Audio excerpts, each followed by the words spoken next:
Hi again, everyone. I'm Ollie Matthews. This is Refuge from Narcissism. No contribution with this video. This is Ollie's story time again. You know, those of you who follow me for a while, you know my situation and what I went through with my daughter and my ex-wife, McFatty, as she's known in this house. And, that I haven't, the lack of contact, the alienation, the lies that have been told about me, from her, one of the main driving forces, my ex-wife, the whole reason I had to move down, I moved down here was her telling me she was going to have me arrested if I continued trying to see Aaron. That, or, basically her lawyer told her, to call the police, say I hit herself in the face with a frying pan, throw herself down the stairs. These are the threats she made.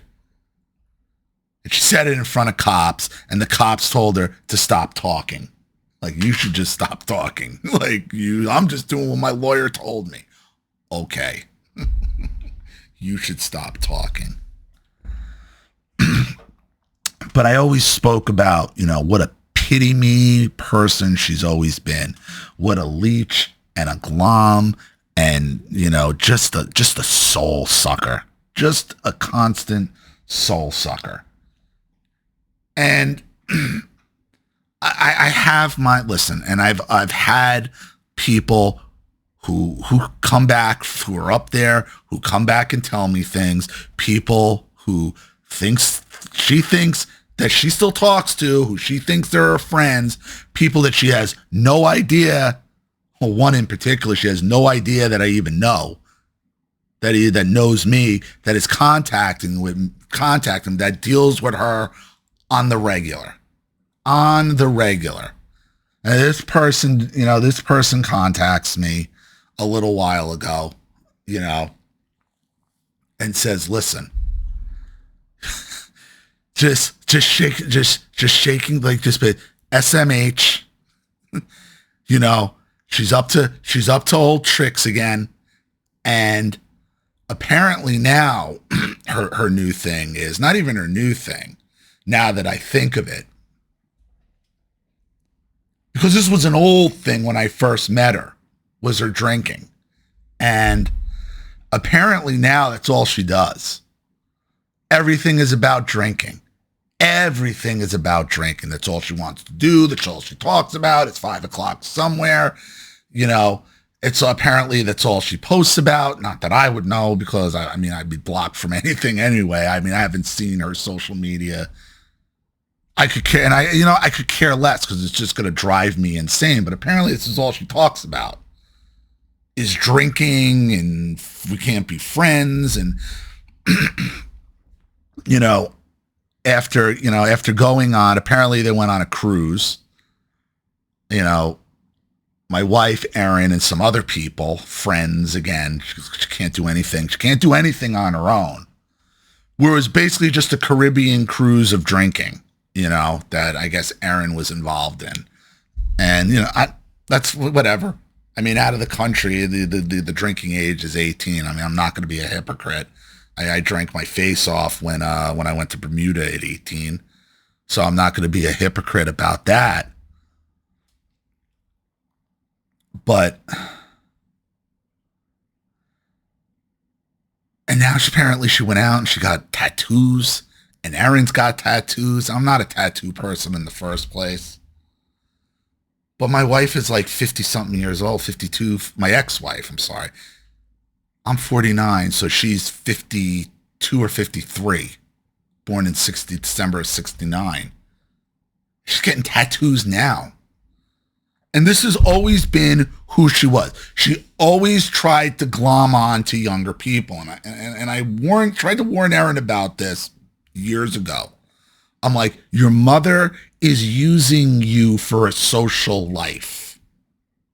Your mother is using you for a social life because, and she didn't want to hear it at the time, and it's a hard thing to hear, your mother's a loser. Your mother is a loser.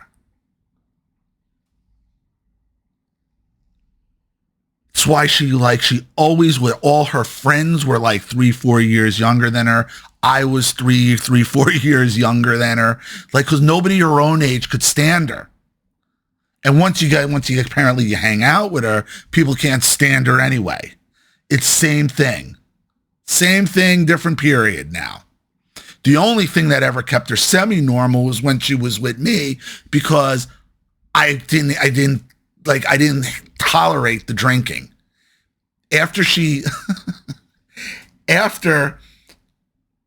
I think we were dating like 3 weeks, and I had a Cavalier convertible with white leather interior.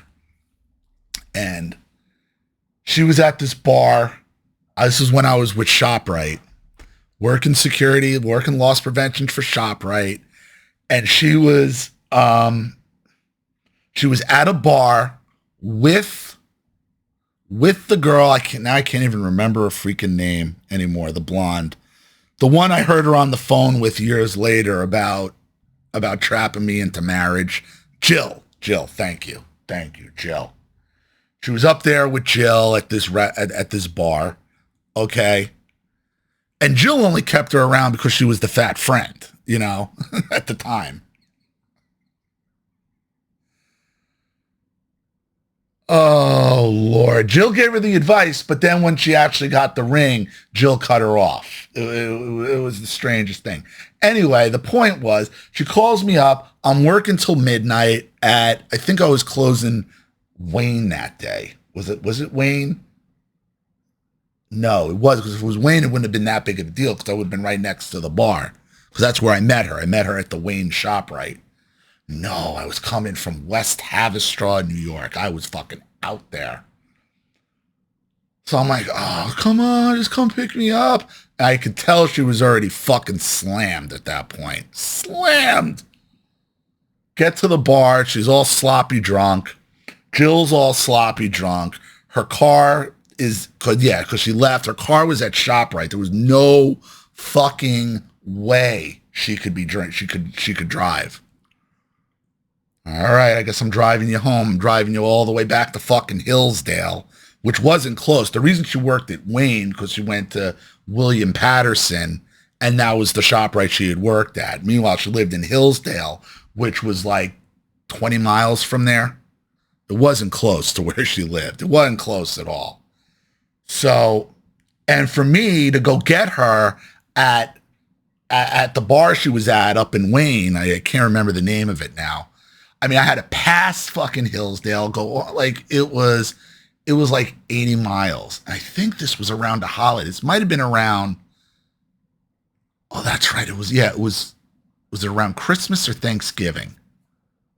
Might have been right before. It was the night before Christmas Eve. So I go up there. I get it. And I didn't drink that. I didn't drink. I wasn't a drinker. I never was. It just wasn't my thing. All slammed. They're closing the bar. It's 2 a.m. She's in the car. I'm driving her home. And I'm like, if you got to puke, you got to tell me. You got to fucking tell me if you're going to puke. Because we were in my car. I don't even think the car was a year old. I'm paying like $350 a month for this thing that, this is one of the car that my parents went out and got that I didn't even get to choose, that they made me pay for. It was like one of these control mechanisms. But anyway, we're in the car and I'm like, do you got to be sick? No. You gonna be sick? No. And all of a sudden you just hear the, and I mean fucking Alabama slammer projectile vomit, which was all red, and whatever fucking tacos and salsa that she had fucking consumed, because that's all the bitch ever ate anyway, just projectile vomited all over my goddamn car, all over the white interior, all over the fucking windshield, the dash, the fucking my blue light because I was on the fire department then. They had emergency lights hooked up in there. My blue light had fucking vomit coming off of it.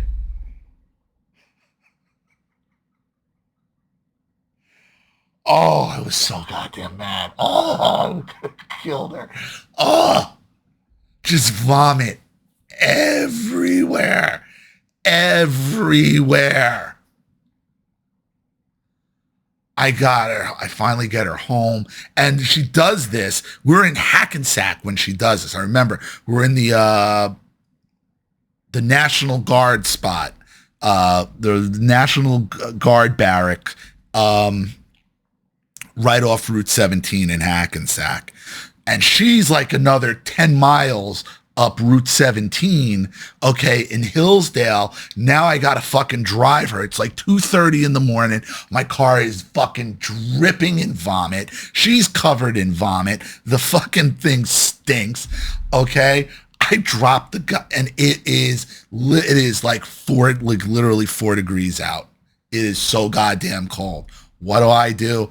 Fuck you, I'm dropping the goddamn top. I had to drop the top. Because I was going to throw up on myself. Like, it was disgusting.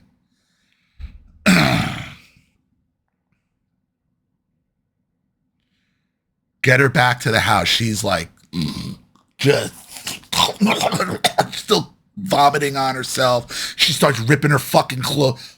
Rips her fucking vomit sweatshirt off to the back of the goddamn car now. Now, like, what are you doing? What are you doing?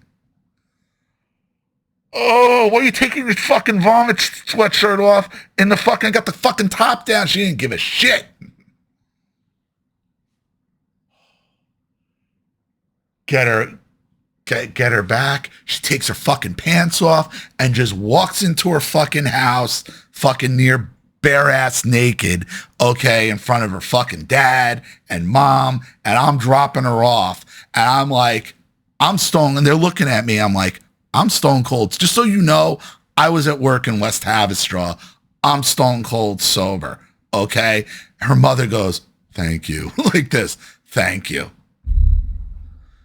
Now on, she's like, do you need to start cleaning your car? I'm like, I will clean it. I will take it back to the firehouse and fucking clean it, okay? Because we had like pressurized stuff and we had cleaners there. So driving home, I'm just trying to get to the firehouse as fast as possible. All of a sudden, the tones go out. The tones meaning the pager, where we're getting toned out. KDS 612, Hasbrook Heights Police to the Hasbrook Heights Fire Department. Reports of a working structure fire. I think it was on Kip Avenue. Oh fuck, we gotta fucking, and then once the channel's open, you can hear the police then talking, like they pull up. 612 to Heights, working fire. Shit, it's a roller. Throw on the blue light. It's all fucking everywhere. It's fucking disco fucking puke in the car. It's like I'm fucking flying down Route 17 at 105 miles an hour with the top down in 4-degree weather. Disco puke flying all over the goddamn motherfucker. Fucking pull in there. Like the one 616 is pulling out, or 615 is pulling out. That was my engine company, but I couldn't stand that engine company. So I'm running for get on my turnout gear, running for 616.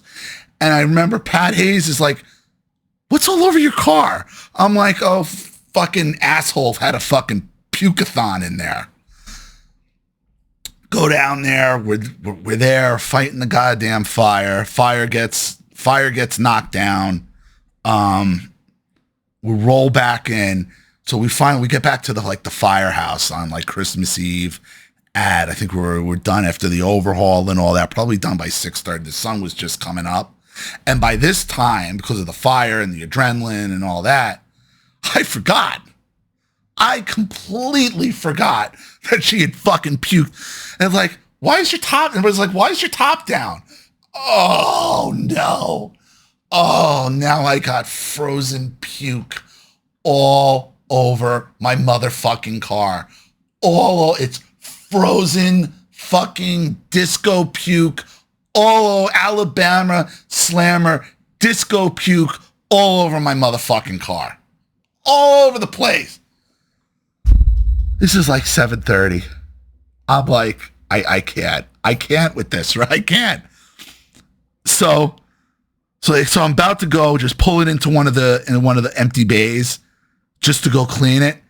And like, fuck that. Why don't you make her go clean it? You know what? And I'm like, you know what?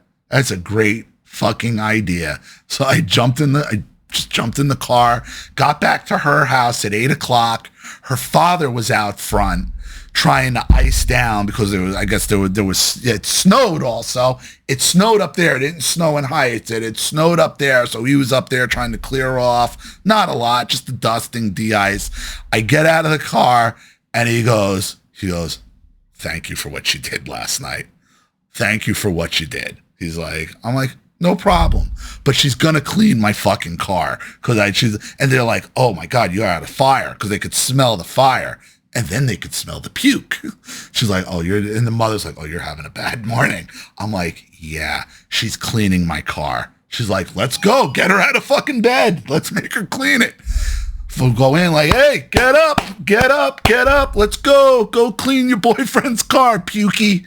Come on. Oh, I can't believe you're making me. It was nasty. And the worst part, luckily the seats were able to wipe down. They had a vac, and her mother helped. And I'm like, I'm still smelling puke. And then I realized she was wearing her seatbelt. And then I pull out the seatbelt, and the seatbelt is just encrusted with Alabama slammer puke. Like, you missed the spot.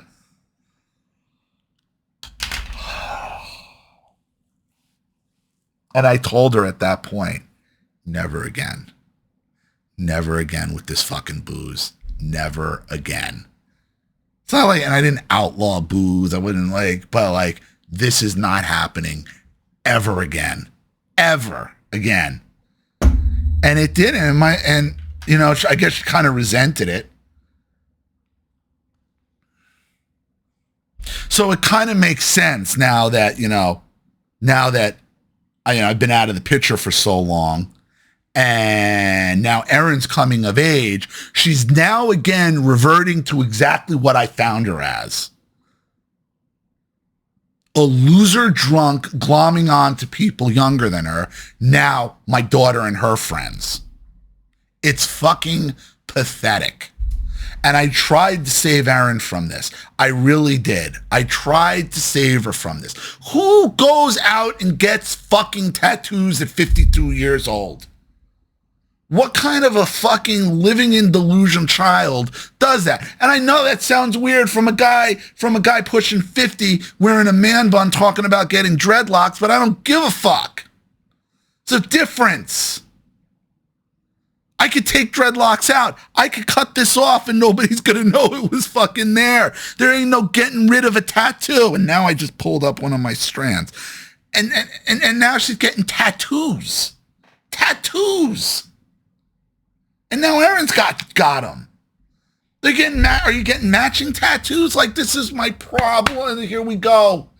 You're just right back to the same old fucking behaviors that I found you that you were doing when I found you, glomming on to people younger than you because people your own age can't fucking stand you. To the point where one of who she thinks is her friends comes and tells me all this shit because they can't stand her.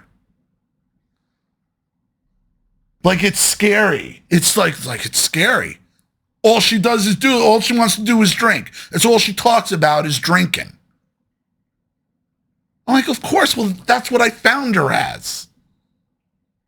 I found her puking in my car, hanging out with people 2, 3, 4 years younger than her, glomming on to people, to kids to her, because people her own age can't stand her. And she just reverts back to doing what she was doing back in her old days. That's what they do. When you go no contact, when you cut them out, eventually the narcissist is going to revert to who they always are. Always. 100% of the time. What a story. And like, I get upset. I can't get that upset. Erin's 19 years old. She's an adult. She's a grown-ass woman. She's a grown-ass woman. Pisses me off, you know. Goes out on her drink. You go out on your drinking cruise after I pay you $92,605 over 10 years. Well, let's go drink it up. Drink our faces off. Get tattoos. That's awesome. Apparently, one of the tattoos is of her family who all died.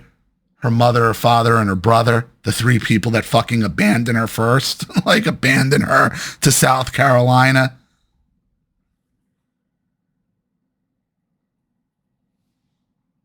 Her mother, who died because she couldn't live without her brother, who died. You know, her brother died last 2 Novembers ago. Her mother died 6 months after that because she couldn't deal with the loss of her son. And listen, I understand losing your son is traumatic, but you had a daughter and a granddaughter to live for, and that wasn't good enough. Let me go tattoo it on my body. Why? A, it's cool. We can get mother-daughter tattoos. And B, it's a source of pity again. It's that pity supply that her whole family fucking lived on. And I guess now that Drunkie's dead, somebody had to pick up the Drunkie mantle, since, you know, she's now taken the role from the obituary as my mother's daughter. Instead of her daughter-in-law, that's my mother's daughter, since I don't exist anymore, which is fine. I don't want to exist. I don't want to exist. My point is, when you cut them out, they're going to revert to the train wrecks they were when you found them. Every time. I just feel bad for Erin. I just feel bad for Erin that she can't see it. By the time she sees that her mother just fucking ruined her life with some kind of Gilmore Girls, let's hang out, party girl fucking fantasy, okay? That it's too late. That she's going to use up all of her youth and all of her best years. What a sack. What a sack. 14 years with that loser. Oh, it's 5 o'clock somewhere, right? It's 5. Just know the narcissist was going to revert to who they always were once you cut them out. So, that's my latest McFaddy story. Hope you liked it. Apparently there's a hurricane coming here. I didn't realize it. We're about to be put into a state of emergency as well. So now we've got to go get supplies for that. So again, if you want your story read on the channel, you have a topic you'd like me to cover, something you'd like me to expose, you'd like to set up a Skype phone call, have a private video made, you'd like to sponsor a video like this for someone who needs help and can't afford it, or just make a contribution to the channel in general to keep it supported, growing, and successful, because this channel survives 100% on contributions from all of you. Without you guys, all this goes away. So if you like what you see here and you want to see more videos like this, you know what to do with the PayPal and email links in the description box. Also, please like and share this video wherever you can. Subscribe to my channel if you haven't, and be sure to click the subscription bell to be notified of all my video uploads. There is nothing more disgusting than Alabama slammer puke. It is the worst. I'm Ollie Matthews. This has been Refuge from Narcissism. Take care, everyone, and don't puke on white leather interior. It's just not cool. Bye.